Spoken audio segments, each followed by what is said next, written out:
আসসালামু আলাইকুম my dear students, আশা করছি সবাই খুব ভালো আছো এবং সুস্থ আছো। আমরা ট্যুরস অ্যান্ড ট্রাভেলস বিষয়ে পড়ছিলাম এবং আমাদের প্রথম যে ইউনিটটা ছিল সেটা ছিল travelling to a village in Bangladesh. এখানে দেখো লেসন 2-তে আছে অ্যারাইভিং ইন দ্য অরিয়েন্ট। হ্যাঁ, অরিয়েন্টে এসে পৌঁছা মানে প্রাচ্যে এসে পৌঁছা। প্রাচ্য বলতে আমাদের এই ভারতীয় উপমহাদেশ, মানে এশিয়ান যে অংশটা সেটাকে আমরা অরিয়েন্ট বুঝি। এবং এখানে এসে পৌঁছেছে, হ্যাঁ, কেউ হয়তো পৌঁছেছে এবং তার যে পৌঁছানোর যে জার্নিটা সেই সম্পর্কে এখানে বলা আছে। সো এখানে শুরুতে তোমাদের কিছু ওয়ার্ম আপ অ্যাক্টিভিটিস দেওয়া আছে, এগুলো তোমরা নিজেরা বাসায় চেষ্টা করবে, এতে করে তোমাদের রাইটিং প্র্যাকটিসটা খুব ভালো হবে। আচ্ছা, এইখানে খুব ইম্পর্ট্যান্ট একটা অংশ দিয়ে শুরু আছে, দেখো আলোচনাটা। ডিউরিং দ্য কলোনিয়াল এরা 1757 to 1947, the English came to India in great numbers in search of fortune. হ্যাঁ, এখানে ঔপনিবেশিক যুগ বলা হচ্ছে, যখন বাংলাদেশ, বাংলাদেশ বলতে বাংলাদেশ তো অনেক পরে ডিভিশনটা হয়েছে, কিন্তু যখন তোমার মানে এই পুরো ভারতীয় উপমহাদেশটা যখন ইংরেজদের শোষণের আন্ডারে ছিল, তাদের ঔপনিবেশের আন্ডারে ছিল, মানে কলোনির হিসেবে, ইংরেজরা তো অনেক দেশকেই তাদের কলোনিতে রূপান্তর করেছিল। তো আমাদের ভারতীয় উপমহাদেশও ছিল তার মধ্যে অন্যতম। এখানে তোমরা জানো যে 1757 সালে পলাশী যুদ্ধের মানে পলাশীর যুদ্ধে বাংলার নবাবকে পরাজিত করার মাধ্যমে ইংরেজরা তাদের ক্ষমতা দখল করে নেয় এবং সেই থেকে 1947 সাল পর্যন্ত আমরা মানে ইংরেজদের শোষণের আন্ডারে ছিলাম, তাদের ক্ষমতার আন্ডারে আমাদেরকে থাকতে হয়েছে। সো তখন ইন্ডিয়াতে ইংরেজরা এসেছে এবং দেখো ইন গ্রেট নাম্বারস, তাদের নাম্বারটা অনেক, সংখ্যাটা অনেক বেশি ছিল। ইন সার্চ অফ ফরচুন, এবং তারা হচ্ছে তাদের ভাগ্য পরিবর্তনের জন্য তারা এখানে আসতো ইন্ডিয়াতে। হ্যাঁ, এবং many young women in Quest of husbands also travel to India. এই কথাটুকু কতটুকু সত্য আমি জানি না, বা তোমাদের কাছে কতটুকু যৌক্তিক মনে হবে সেটাও জানি না আমি। হ্যাঁ, জর্জ অরওয়েল হচ্ছেন একজন খুব বিখ্যাত লেখক। তিনি ইংরেজ লেখক ছিলেন এবং তার সবচেয়ে বিখ্যাত একটা ছোট গল্প আছে, শর্ট স্টোরি, সেটা হচ্ছে শুটিং অ্যান এলিফ্যান্ট।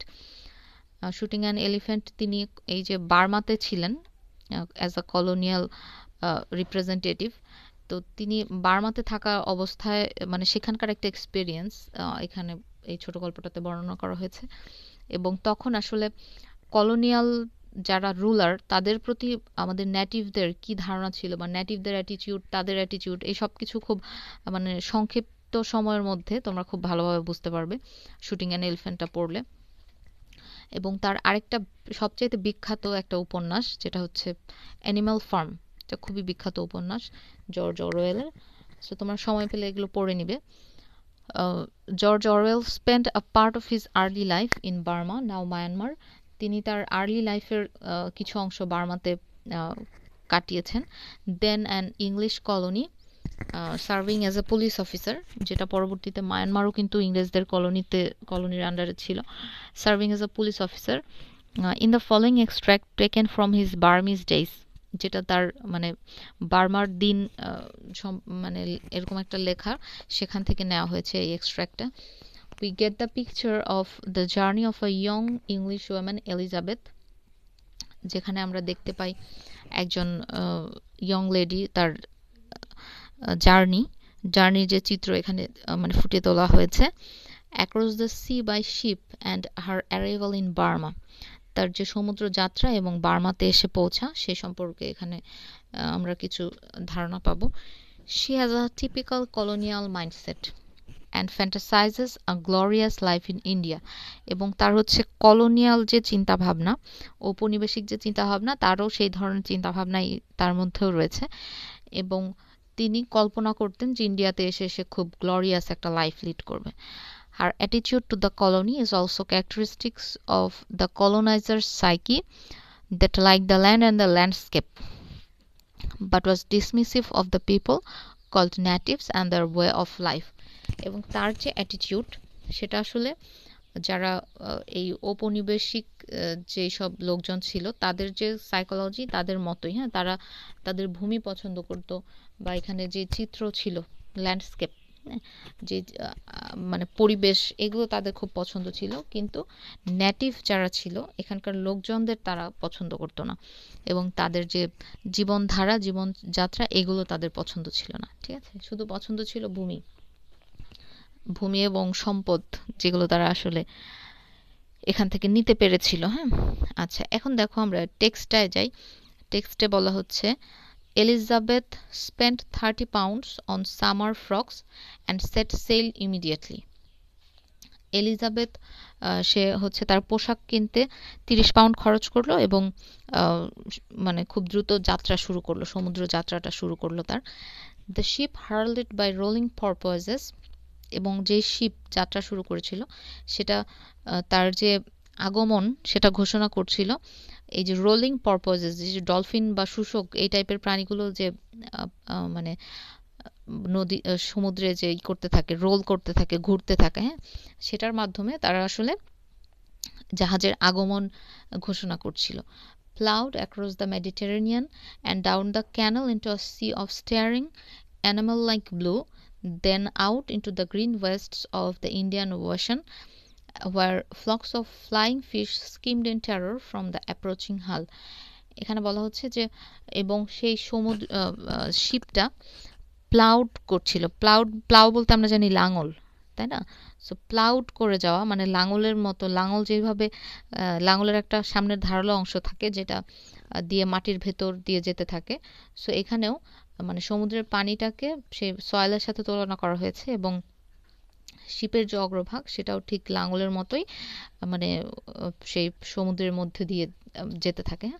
সো এটা যাচ্ছিল মেডিটেরিয়ানের, ভূমধ্য সাগরের দিকে, and down the canal into a sea, এবং তারপরে সেটা খালের মধ্য দিয়ে প্রচণ্ড বেগে অতিক্রম করে এনামেল, জানো মিনাকে বলে এনামেল, হ্যাঁ, গয়নার মধ্যে যে মিনা করা হয় সবুজ বা নীল রঙের, সেরকম।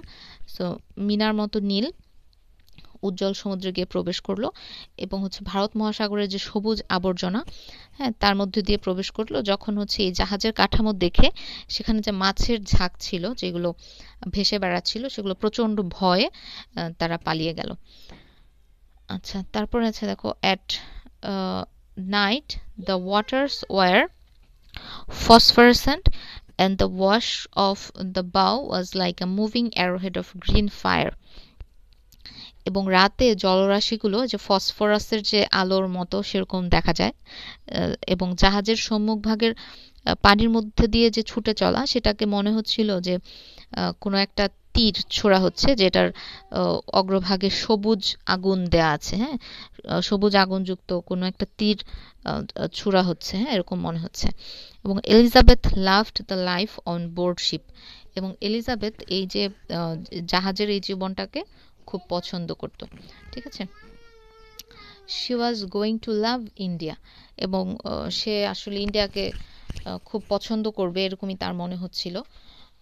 She had formed quite a picture of India, এবং সে ইন্ডিয়ার একটা চিত্র তার মধ্যে মানে কল্পনায় সে একটা চিত্র এঁকে ফেলেছিল। From the other passengers conversation, অন্যান্য প্যাসেঞ্জারদের যারা যাত্রী ছিল তাদের আলাপ আলোচনার মধ্যে সে শুনছিল, এবং she had even learned some of the more necessary Hindustani phrases, এবং সে কিছু প্রয়োজনীয় হিন্দুস্তানি শব্দও সে তাদের কাছ থেকে মানে তাদের কনভারসেশনের মধ্যে থেকে শিখে নিচ্ছিল, সাচ এজ ইধার আও, জলদি, সাহিব লোক, হ্যাঁ, এইরকম কিছু শব্দ সে মুখস্থ করেছিল। In anticipation she tested the অ্যাগ্রিয়েবল atmosphere of clubs, মানে সে ধারণা করছিল, বসে বসে চিন্তা করছিল যে হ্যাঁ ক্লাবগুলো কেমন হবে। হ্যাঁ, ইংরেজদের বেশ কিছু ক্লাব ছিল, সেই ক্লাবগুলোতে মনে হচ্ছিল খুব অ্যাটমসফিয়ারগুলো খুব হবে, মানে খুব কি বলে এটাকে, মানে পরিবেশটা খুব প্রীতিকর হবে। হ্যাঁ, উইথ পাঙ্খাস ফ্ল্যাপিং, সেখানে হচ্ছে ক্লাবগুলোতে পাখা ঘুরতে থাকবে। তারপর আছে, and bare footed white turbaned boys reverently salaaming. হ্যাঁ, সালামিং শব্দটা আমার খুব ইন্টারেস্টিং লেগেছে। হ্যাঁ, বারবার সালাম দেওয়া, সেটাকে বলছে সালামিং। সো এখানে বলছে যে সেখানে খালি পায়ে মাথায় সাদা পাগড়ি পরা ছেলেরা খুব সম্মানসূচকভাবে বারবার সালাম দিতে থাকবে। And Moidans where bronze Englishmen with little clipped moustaches galloped to and fro whacking polo balls। এবং বলছে যে ময়দান আছে যেখানে এই যে ব্রোঞ্জ কালারের ব্রোঞ্জ বর্ণযুক্ত ইংরেজ লোকেরা যারা হচ্ছে তাদের ছাটা মাউস্ট্যাশেস থাকবে, মানে ছোট ছোট মোজওয়ালা ইংরেজরা galloped to and fro whacking polo balls, হ্যাঁ, যে পোলো বলগুলো খেলতে থাকবে, হ্যাঁ, সেগুলোতে যে শব্দ করে ঠক ঠক শব্দ করে সেটাকে আঘাত করবে এবং বলটা নেওয়ার জন্য এদিক ওদিক লাফিয়ে লাফিয়ে যে দৌড়ানো, হ্যাঁ, এই কাজগুলো করবে। সো এই বিষয়গুলো সে বসে বসে কল্পনা করছিল। It was almost as nice as being rich. তার কাছে মনে হচ্ছে এই যে বারবার সালাম দিবে, তারা ক্লাবে গিয়ে যে ঘুরবে, হ্যাঁ, সবাই তাদেরকে খুব সম্মান করবে, ইংরেজরা ছেলেরা পোলো খেলছে, বল খেলছে, হ্যাঁ, সো এইগুলো তার কাছে মনে হচ্ছে খুব লাক্সারিয়াস, হ্যাঁ, সেইখানে তার কাছে মনে হচ্ছে যে সে খুব অ্যাফ্লুয়েন্ট একটা লাইফ লিড করবে, হ্যাঁ। তো তার কাছে মনে হয়েছে যে কলোনিয়াল যারা এখানে এসে বসবাস করে তারা খুব লাক্সারিয়াস অ্যাফ্লুয়েন্ট লাইফ লিড করে, হ্যাঁ, সেটাই আসলে সে অ্যান্টিসিপেট করছিল এখানে বসে বসে। They sailed into Colombo through green glassy waters. হ্যাঁ, তারা হচ্ছে কলম্বোতে এসে পৌঁছালো, যেখানে ছিল গ্রিন গ্লাসি ওয়াটার, মানে একদম কাচের মতো স্বচ্ছ জলরাশির মধ্যে দিয়ে তারা কলম্বোতে প্রবেশ করলো। Where turtles and black snakes floated basking, যেখানে কচ্ছপ এবং কালো সাপেরা মানে ভেসে ভেসে রোদ পোহাচ্ছিল, হ্যাঁ, এর মধ্যে দিয়ে তারা কলম্বোতে এসে পৌঁছালো। কলম্বো তো জানো ক্যাপিটাল অফ শ্রীলঙ্কা, সেখানে এসে তারা পৌঁছালো। A fleet of sampans came reaching out to meet the ship। হ্যাঁ, ফ্লিট অফ সাম্পান্স মানে হচ্ছে তোমার কি বলে এটাকে, নদীর সরি নৌকার কিছু বেশ কিছু মানে নৌকা নিয়ে জাহাজ, নৌকার একটা ফ্লিট, হ্যাঁ, নৌকার অনেকগুলো নৌকা হয়তো এরকম থাকে যেখানে একসাথে বাঁধা থাকে, এরকম আমরা দেখি একসাথে সারি সারি নৌকা থাকে। সো এই নৌকাগুলো মানে তাড়াতাড়ি এসে পৌঁছালো। ওই শিপটা যখন এসে পৌঁছাচ্ছে তারা জানে যে অনেক যাত্রী এখন নামবে, হ্যাঁ, তো তারা তাড়াতাড়ি করে সেখানে নৌকা নিয়ে এসে হাজির হলো আর কি, হ্যাঁ। propelled by coal black men with lips stained redder than blood by Betelgeuse। এবং সেই সাম্পানদের মানে সাম্পানওয়ালা যারা নৌকার চালক যারা, তাদের বর্ণনা দিচ্ছে যে তাদের গায়ের কালার একেবারে কালো, মানে একেবারে কিসের মতো কালো, হ্যাঁ, কয়লার মতো কালো, এবং তাদের ঠোঁটের যে কালার সেটা রক্তের থেকেও লাল হয়ে গেছে, হ্যাঁ, পান খেয়ে তারা এত বেশি লাল করে ফেলেছে। সো শ্রীলঙ্কানরা একটু কালো হয় আমরা জানি, এবং তাদের যে মাঝি, সে মাঝিদের এখানে বর্ণনা দেওয়া হচ্ছে। They yelled and struggle round the gangway while the passenger descended. তারা মানে চিৎকার করতে থাকে এবং একজন আরেকজনের সাথে কম্পিটিশন শুরু হয়ে যায়, হ্যাঁ। গ্যাংওয়ে বলতে জাহাজ থেকে সরে আসার জন্য যে একটা পথ তৈরি করে দেওয়া হয় জাহাজ থেকে নামার জন্য, এটাকে কি বলে আমি জানি না। তো এরকম গ্যাংওয়ে তৈরি করে দেওয়া হয়েছে, মানে জাহাজ ও তীরের মধ্যবর্তী একটা সেতু বলা চলে এটাকে। সো ওই গ্যাংওয়েতে তারা এসে চিৎকার শুরু করে আর কি, যে হ্যাঁ আমার নৌকা আসে না, আমার নৌকা আসে না, এরকম হয়তো। So as Elizabeth and her friends came down to sampanwallahs their prows nosing against the gangway beshout them with yells. এবং তারা যখন নামলো, এলিজাবেথ এবং তার বন্ধুরা যখন নামলো, দুইজন সাম্পানওয়ালা, হ্যাঁ, তারা হচ্ছে তাদের ইয়েটাকে কি বলে এটাকে, নৌকার যে অগ্রভাগটাকে সেটা ওই গ্যাংওয়ের ওখানে মানে টাচ করালো হয়তো, বা ওরকম ওখানে স্পর্শ করেছিল, এবং খুবই আগ্রহের সাথে খুব চিৎকার করে তাদেরকে হয়তো বলছিল যে আমার নৌকা আসুন, আমার নৌকা আসুন, এরকম টাইপের কিছু, ঠিক আছে। সো এরকম খুব ইন্টারেস্টিং একটা জার্নির বর্ণনা এখানে আমরা পাচ্ছি, এবং আরও কিছু বেশ কিছু বর্ণনা আরও আছে, সেটা তোমরা নিজেরা পড়ে নিবে বাসায়। সো নিশ্চয় খুব ইন্টারেস্টিং ছিল, এবং এখানে আসলে আমরা ইন্ডিয়ান যে চিত্রপট সেটাই আমরা দেখতে পাবো। এখানে কিছু কোশ্চেন্স আছে তোমাদের জন্য, এগুলো করবে, ট্রু অর ফলস আছে। এখানে যে ফিল ইন দ্য বক্স, এই যে রাইট ওয়ার্ডগুলো এইগুলো একটু শেখার চেষ্টা করবে ওয়ার্ডগুলো। হ্যাঁ, তোমাদের যে হোমওয়ার্ক থাকবে সেটা হচ্ছে এই নাম্বার 6 এবং number 8 give the synonym of the following words, এগুলো করে আমাকে কমেন্ট বক্সে জানাবে, ঠিক আছে? এবং এখানে অনেক সুন্দর সুন্দর এবং আমার কাছে মনে হয়েছে বেশ আনকমন হবে তোমাদের জন্য, অনেক ওয়ার্ডস আছে। সেই ওয়ার্ডসগুলোর অর্থ তোমরা জানার চেষ্টা করবে, বিশেষ করে এখানে যেগুলো আছে এগুলো তো জানবেই। হ্যাঁ, এবং এখান থেকে বেশ কিছু বানান যেগুলো তোমাদের অ্যাডমিশন টেস্টে হয়তো কাজে লাগবে। মেডিটেরেনিয়ান, হ্যাঁ, মাউস্ট্যাশেস, এরকম কিছু কিছু শব্দ আছে যেগুলোর স্পেলিংগুলো একদম মুখস্থ করে রাখার চেষ্টা করবে, ঠিক আছে? এবং শব্দের অর্থগুলোও জানার চেষ্টা করবে। সো সবাই ভালো থেকো, আজকের ক্লাস এখানেই শেষ করছি। আল্লাহ হাফিজ।